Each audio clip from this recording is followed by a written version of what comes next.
नमस्कार. आपल्या सगळ्यांचे महाराष्ट्र सोशल न्यूज चॅनलमध्ये हार्दिक स्वागत. चला वळूयात एका नवीन बातमीकडे. आजची बातमी. धुळे शहरातील नगावबारी आणि फॉरेस्ट कॉलनी परिसरात तब्बल 40 वर्षांपासून प्रलंबित असलेल्या रस्ता काँक्रिटीकरण आणि बॉक्स गटार कामांचे भूमिपूजन आमदार अनुप अग्रवाल यांच्या हस्ते पार पडले. या विकास कामांमुळे एकविरा पार्क, झेंडा चौक आणि स्टेडियम परिसराला जोडणारा महत्त्वाचा दुवा निर्माण झाला असून नागरिकांना पाणी साचण्याच्या समस्येतूनही मोठा दिलासा मिळणार आहे.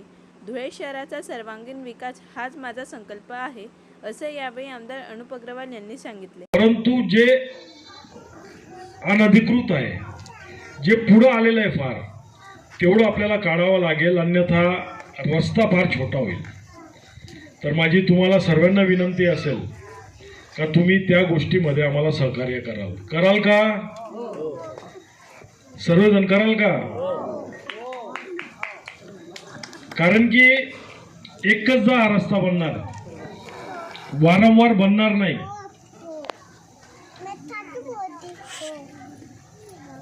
थोडं थोडं काय ना आपल्याला रस्ता चौडा करावा लागेल. हे पोल पण काढून आपण थोडं मागं घेणार आहोत. खऱ्या अर्थाने या MSCB वाल्यांमुळेच अतिक्रमण होतं. पोल इतका पुढं लावलेला आहे का लोकांनी घरं त्या पोलपर्यंत घेऊन टाकलेले आहेत. जर तो पोल मागं राहिला असता तर कदाचित ते घर पुढेही आलं नसतं. ठीक आहे, आपण सर्वजण समजदार आहात, सर्वजण मदत कराल, कारण की तुमचंच भल्याचं, तुमच्यासाठीच हे काम होणार आहे. एकदा इथला रस्ता झाला, व्यवस्थित सर्व काही झालं, तर याच्यानंतर तुमच्याच जागेचे भाव वाढणार आहे, तुमच्याच जागांना भाव येणार आहे. जवळपास 300 घरांना हक्काच्या घराचे उतारे सुद्धा तयार झालेले आहेत. आणलाय का एखादा उतारा? ऑनलाईन दिसतोय का? चेक करा. लवकरच एक 8 ते 10 दिवसात, याच महिन्यात होऊन जाईल ना, याच महिन्यात आपण या ठिकाणी मोठा कार्यक्रम घेऊन स्वतःच्या घरातल्या स्वतःच्या जागेचे उतारे, जे 300 घरांना, 200 किती टोटल 524 आहे, तयार किती झाले? 140 तयार झालेले आहेत. त्या पहिले 140 लोकांना त्या ठिकाणी आपण वाटप करणार आहोत. उरलेल्या घरांना सुद्धा देणार आहोत, परंतु त्याला थोडा वेळ लागेल, कारण की त्यांनी कागदपत्र फार उशिरा दिले. स्वतःच्या हक्काच्या मालकीचे आज तुम्हाला तुमचे उतारे मिळणार आहे. आजपर्यंत इतक्या वर्षात कोणीच हे काम केलं नाही. हा तुमचा अमोल आहे ना, हा झोपू द्यायचा नाही मला. रात्र दिवस माझ्या मागं लागायचा आणि आज ते काम पूर्णत्वात आलेलं आहे. एखाद वर्षापूर्वी या ठिकाणी मी आलो होतो. मोठी सभा आपली या ठिकाणी झालेली होती. त्यावेळेलाही मी सांगितलं होतं का हा रस्ता आपण बनवणार म्हणजे बनवणार. त्याच्यानंतर इलेक्शन लागले, तुम्ही आमचे 4 नगरसेवक निवडून दिले. परवा हे 4 माझ्याकडे बसलेले होते. ललित असेल, सुभाष भाऊ असतील, कुठेताई असेल, हे सर्वजण, रणजित असेल. म्हणे भैया या रस्त्याचं काय करायचं? म्हटलं परवा काम चालू करा. लगेच आज या ठिकाणी आपण भूमिपूजन केलं. रस्ता अतिशय सुंदर आणि चांगला करू. कॉन्क्रीट रस्ता आहे, त्रास होईल. 15-20 दिवस त्याला क्युरिंग पिरियड लागेल, पाणी मारावं लागेल, लोकांना थोडासा त्रास होणार आहे, तो सहन करावा लागेल. कारण की त्याला जर आपण पाणी नाही मारलं तर नंतर काहीच ठिकाणा राहणार नाही.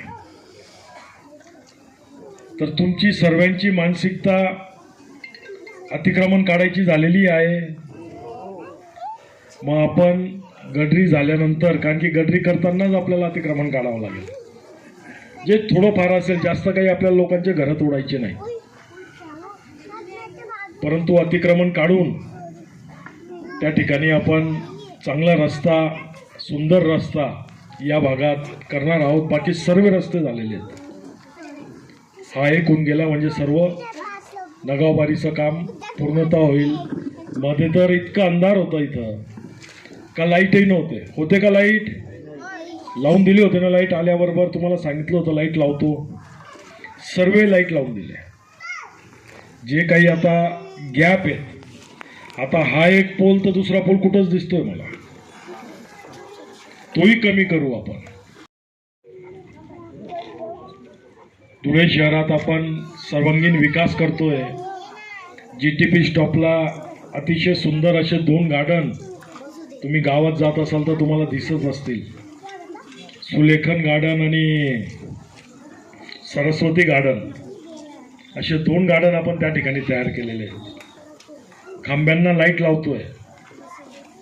हे जेवढेही खांबे आहेत ना डिवायडरमध्ये, ज्यांना वायरा दिसतं अशा तुम्हाला आग्रा रोडला, येणाऱ्या 3-4 महिन्यानंतर एकही खांब आणि एकही वायर तुम्हाला डिवायडरमध्ये दिसणार नाही. सर्व साईडला येतील आणि मध्ये फक्त लाईटाचे खांब असतील. अंडरग्राऊंड केबल असेल त्याला. चांगलं काम आपण करत आहोत. पाचकंदीलला गेले का या दिवसांमध्ये? बरं वाटतं का? मार्केट नवीन बांधतोय आपण, बघितलं ना, कालच भूमिपूजन केलं आपण त्याचं. अतिशय सुंदर असे 4 मार्केट आपण त्या ठिकाणी बांधतोय. तुमचं जागृत मंदिर आहे इथंच. कुठं होतं? कुठं होतं काका? तुम्ही मला मंदिरात घेऊन जायचे. त्या मंदिराला नवस करा.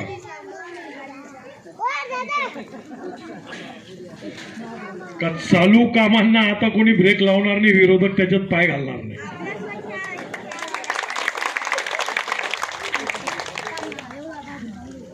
अतिशय सुंदर या शहराला करणार आहोत आपण. फक्त तुमची साथ असू द्या.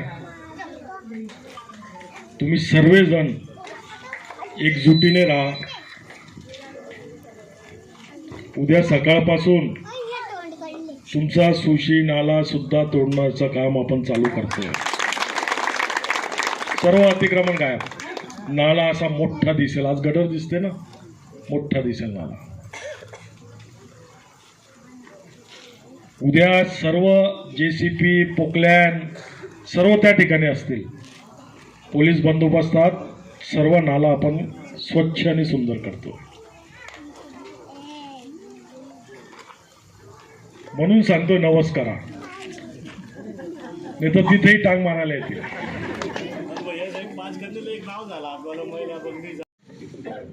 अतिशय सुंदर मार्केट आपण बनवणार आहोत. जेवढेही भाजीपालेवाले आहेत, जे बिचारे आग्रा रोडवरती आपलं पोट भरायचे, त्यांना आता त्यांची हक्काची जागा आपण देतोय. जेवढेही GTP स्टॉपच्या तिथं भाजी विकायची, त्यांच्यासाठी नवरंग पाणीच्या टाकीला जाऊन या.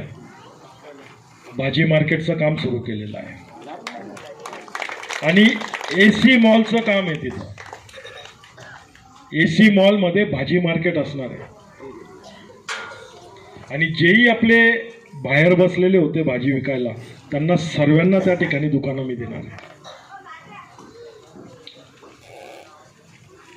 इतकं चांगलं काम आपण करतोय. प्रत्येक कामाला थोडा वेळ लागेल. आणि असं नाही का करणार, होईल, करू. कॅडबरी चॉकलेटची फॅक्टरी माझी नाही, मला डायबिटीज आहे. चालू केलेलं आहे काम.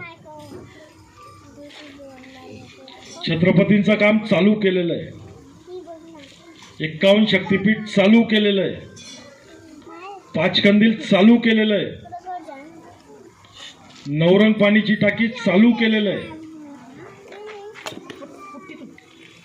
असं एकही नाही का होणार आहे.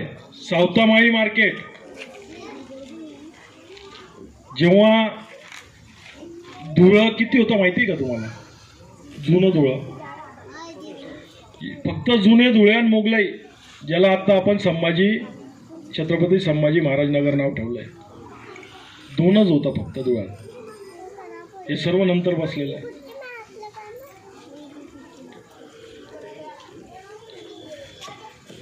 स्टेशनला जाता का कधी? चाळीसगाव वगैरेला कुठं जाता का? ऐका नातेवाईक चाळीसगावला, हे तर करा आता नातेवाईक. आणि स्टेशनला जा, त्याच्या समोर बघा संडासं होती, एकदम गंदी पटाक, सर्व तोडून टाकली आणि तिथं इतका सुंदर चौक बनवला, त्याला आपण नाव दिलं कान्हा देश. जाऊन बघा, काम चालू, अतिशय सुंदर चौक झालेला आहे. एकविरा माता मंदिरच्या तिथं काम चालू. गणपती मंदिरला जाता का? चतुर्थी वगैरे कधी दर्शन करायला? दीपस्तंभ बघितला का तिथला? बघा जाऊन. आता तुम्हाला बाहेर निघावं लागेल आणि थोडं बघावं लागेल का मेरा दुनिया बदल गया है. के पीछे उसकी विजय निश्चित है, क्योंकि हमारे जो देश के पंतप्रधान है मोदी जी, हमेशा हमारी महिलाओं की काळजी उन्हें रहती है. कितनी तरह की योजनाएं उन्होंने हमें निकाली है और हमेशा उन्हें हमारे काळजी है. उसी तरह हमारे मुख्यमंत्री देवा भाऊ, जिन्होंने की कई प्रकार की योजना निकाली है, उसी तरह हमारे धुलिया के सभी बहनों के लाड़के भाऊ हमारे अनूप भाऊ है. और मैं आपको ये बताना चाहूँगी कि हमारे सभी के, हमारे परिवार के, हमारे कुटुंब के, हमारे बेटे भाई वो है और हमेशा वो भी हम लोगों की काळजी लेते हैं. हमारे धर्म योद्धा अनूप भैया, जब उनका यहाँ पर आमदार का इलेक्शन था, तभी अभी भैया ने बोले 6 महीने के अंदर हमने आश्वासन दिए थे, लेकिन मैं ये बताना चाहूँगी कि हमारे धर्म योद्धा अनूप भैया ने 2 साल पहले ही आपको आश्वासन देके गए थे कि मैं यहाँ का रोड जरूर करूँगा. और मैं आपको ये बताना चाहूँगी कि मेरी बहनें अभी बोले कि उनको जब मतदान के लिए ले जाया जा रहा था, सभी की बहुत जोरों में रोष था. रोष होना ही चाहिए, क्योंकि अभी भी हम देख रहे हैं, जब यहाँ से हम गुजरे तो हमें चलने में भी तकलीफ हो रही थी. तो मेरी बहनें, मेरे वयोवृद्ध बुजुर्ग जो यहाँ पे बैठे हुए हैं, उन्हें बारिश के समय कितनी तकलीफ होती होंगी. हम तो थोड़े ही चल के आए तो हमें पता चला, लेकिन हमें कई दिनों से हमारे मन में इच्छा थी. इतने आमदार आए और गए, मैं भी मेरा छोटा भी काम कोई आमदार के पास लेकर नहीं गई. मेरे मन में बस यही एक जिद्द थी कि कब हमें हमारा हिंदू आमदार मिले और हमारे मन जैसा आमदार मिले, जो कि हमारे धुड़े शहर की जनता का विकास बहुत डना के बाद से करे. और आपको मैं ये बताना चाहूँगी कि हमारे अनूप भैया को 2 साल भी पूरे नहीं हुए. आप देखो, उन्होंने विकास का धड़ाका लगाए हुए है. लेकिन मेरे भाइयों और बहनों, मैं आपको बताना चाहूँगी कि जहाँ जहाँ भी हमारे भैया साहब, अभी शिवाजी का पुतला देखो, उन्होंने वो काम हाथ में लिया, वहाँ पर भी विरोधों ने अपनी टांग अड़ाई. उसी तरह हमारी 51 शक्तिपीठ, हमारी देवी, जो कि हर राक्षसों के ऊपर अपना वध करती है, और जो विरोधी पक्ष के राक्षस हमारे पीछे लगे हुए हैं, उनका भी नाश बहुत ही जल्दी होना चाहिए. क्योंकि मेरी भी तलमल है. मैं हमेशा यही कहती हूँ कि भाई हमारे धुड़े शहर में कोई हमारे गेस्ट आते हैं तो सबसे पहले हमें ये लगता है कि भाई हम उन्हें कहाँ ले जाए. कुछ भी हमारे धुलिया शहर में उनके लिए नहीं है, जहाँ भी. और हमें इतने अच्छे आमदार साहेब मिले, ये आश्वासन देने वाले नहीं है. इसके पहले जितने हमारी सब गोरगरीब बहनों ने, सबने कितने भांडे गोला करके दिए कि नहीं? सबने हुए आपको जो उन्होंने आश्वासन दिए, आपके आश्वासन पूरे किए नहीं किए और करेंगे भी नहीं. तो हमें हमारे ऐसे आमदार मिले जो कि 15-20 साल अपनी जगह छोड़ने वाले नहीं है, और उन्होंने प्रण किया है जब तक हमारी दूल्हे शहर का विकास नहीं होता, जब तक मैं भी नहीं हटूंगा. और भैया जी, हमारी मातृशक्ति और बहनों का आशीर्वाद भर भर के आपके पीछे है. कितने भी विरोधक आने दो, सब यूं ही चले जाएंगे. जब तक हमारे धुड़े शहर का विकास नहीं होगा, जब तक हम भी शांत नहीं बैठेंगे. क्योंकि मैं भी भैया जी के पीछे हूँ. जो भी काम है मैं भैया जी के पीछे लगकर, और भैया हमारे आमदार साहब ऐसे हैं, जो भी काम जो लेकर आते हैं कभी किसी को नाराज नहीं करते. लाखों के हो, कोटि के हो, भैया एक ही पल में उन्हें यश कर देते हैं. धन्य ऐसे आमदार, धन्य ऐसी माता के सुपुत्र जिन्हें हमारी सबकी आयुष्य लगे और हमारे धुळे शहर का विकास हो। या ठिकाणी त्यांनी उद्घाटन केलं. त्याच्यानंतर 10 वर्ष माझे वडील होते, त्यांनीही 2 वेळा मंजूर केला, पण हा रस्ता होऊ शकला नाही. मागच्या याच्यामध्ये आपले भारतीय जनता पार्टीचे त्या उमेदवारांनी सुद्धा या ठिकाणी मंजूर केला, तो पण पूर्ण झाला नाही. प्रशासनाचा जो काळ होता भैयासाहेब, ह्या मागच्या 2 वर्षात, तेव्हा सुद्धा मंजूर झाला, पण तो प्रमा कॅन्सल झाल्यामुळे राहून गेला. ह्या रस्त्याला 40 वर्षापासून जी काही नाट लागलेली भैयासाहेब, ती आज तुमच्या या चरण स्पर्श या रस्त्याला झाला आणि हा रस्ता या ठिकाणी चालू होणार आहे. बूथ नंबर 1, 2 आणि 3 असे टोटल 3300-3500 लोकांची लोकसंख्या असलेल्या या पूर्ण एरियाला हा रस्ता दररोज येण्या जाण्याचा रस्ता आहे भैयासाहेब. या ठिकाणी प्रत्येक जण या रस्त्यावर आल्याशिवाय नगाववारी पासच करू शकत नाही.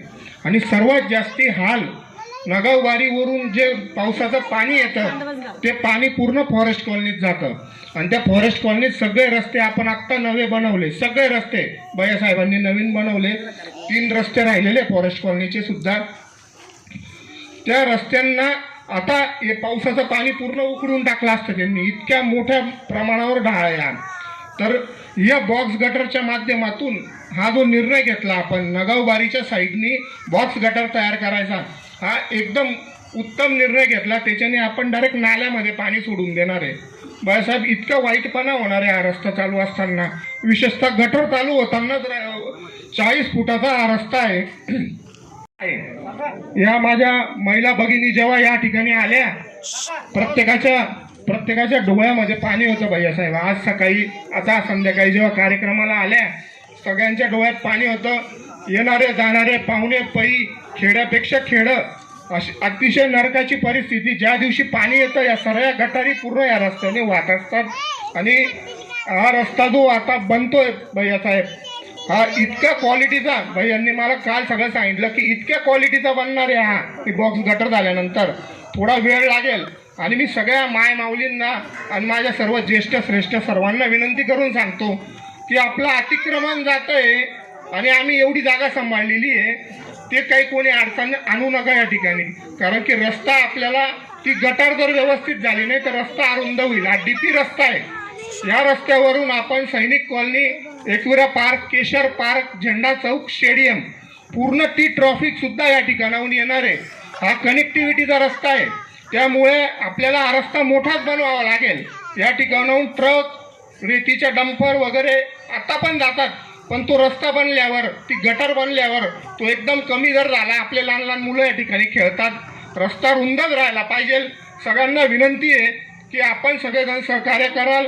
जय हिंद, जय महाराष्ट्र. इतकी वाईट परिस्थिती होती. हा मेन रस्ता आहे, DP रस्ता, नगावबारी आणि फॉरेस्ट कॉलनीच्या लागून रस्ता आहे. या रस्त्यामुळे ना म्हणजे इतके अपघात झालेले, तिकडे जायला यायला लोकांना जागाच नव्हती. आता याच्या बाजूला बॉक्स गटर होणार आहे. त्या गटरीचं पाणी इकडून डोंगरावरून सीधं समोरच्या कॉलन्यांमध्ये जायचं, आणि त्या कॉलन्यांमध्ये इतकी वाईट परिस्थिती व्हायची की त्यांना म्हणजे त्यांचं कंपाऊंड तुटून जायचे अक्षरशः, आणि ते पाणी व्हायचं, इतकं जोरात पाणी वाहतं इथं. त्याच्यामुळे आपल्या या रस्त्यामुळे आणि या गटरीमुळे या आजूबाजूच्या कॉलन्यांना बी याचा फायदा होणार आहे. तर धन्यवाद भैयासाहेब. बातमी आवडल्यास चॅनलला लाईक व सबस्क्राईब करा व दररोज अशा नवनवीन बातम्या पाहण्यासाठी चॅनलला फॉलो करा. धन्यवाद.